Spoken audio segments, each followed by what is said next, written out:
أعوذ بالله من الشيطان الرجيم. تبارك الذي بيده الملك وهو على كل شيء قدير، الذي خلق الموت والحياة ليبلوكم أيكم أحسن عملا وهو العزيز الغفور، الذي خلق 7 سماوات طباقا ما ترى في خلق الرحمن من تفاوت فارجع البصر هل ترى من فطور ثم ارجع البصر كرتين ينقلب إليك البصر خاسئا وهو حسير، ولقد زينا السماء الدنيا بمصابيح وجعلناها رجوما للشياطين وأعتدنا لهم عذاب السعير، وللذين كفروا بربهم عذاب جهنم وبئس المصير، إذا ألقوا فيها سمعوا لها شهيقا وهي تفور تكاد تميز من الغيظ، كلما ألقي فيها فوج سألهم خزنتها ألم يأتكم نذير، قالوا بلى قد جاءنا نذير فكذبنا وقلنا ما نزل الله من شيء إن أنتم إلا في ضلال كبير،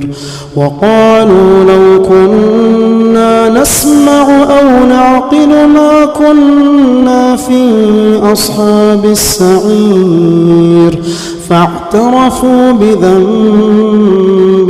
فسحقا لأصحاب السعير، إن الذين يخشون ربهم بالغيب لهم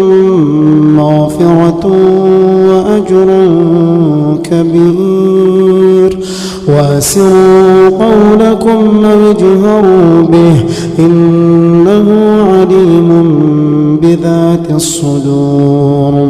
ألا يعلم من خلق وهو اللطيف الخبير، هو الذي جعل لكم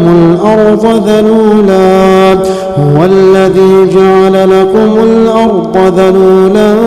فامشوا في مناكبها وكلوا من رزقه وإليه النشور، أأمنتم من في السماء أن يخسف بكم الأرض فإذا هي تمور، أم أمنتم من في السماء أن يرسل عليكم حاصبا فستعلمون كيف نذير، ولقد كذب الذين من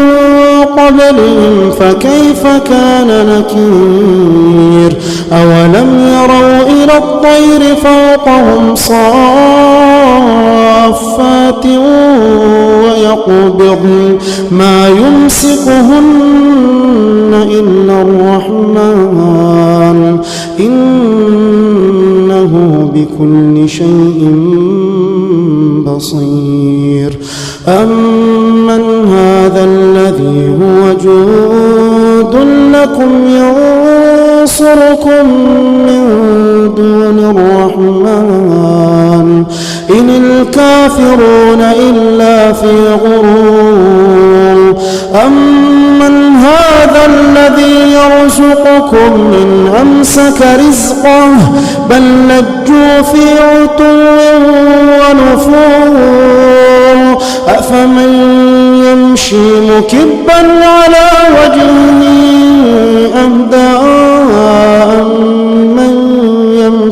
سويا أمن يمشي سويا على صراط مستقيم قل هو الذي أنشاكم وجعل لكم السمع والأبصار والأفئدة قليلا ما تشكرون قل هو الذي ذراكم في الأرض وإليه تحشرون ويقولون متى هذا الوعد إن كنتم صادقين قل إنما العلم عند الله وإنما أنا نذير مبين فلما رأوه زلفة سيئت وجوه الذين كفروا وقيل هذا الذي كنتم به تدعون قل أرأيتم من أهلكني الله ومن معي أو رحمنا فمن يجير الكافرين من عذاب أليم قل هو الرحمن آمنا به وعليه توكلنا فستعلمون من هو في ضلال مبين قل أرأيتم من أصبح ماؤكم غورا فمن يأتيكم بماء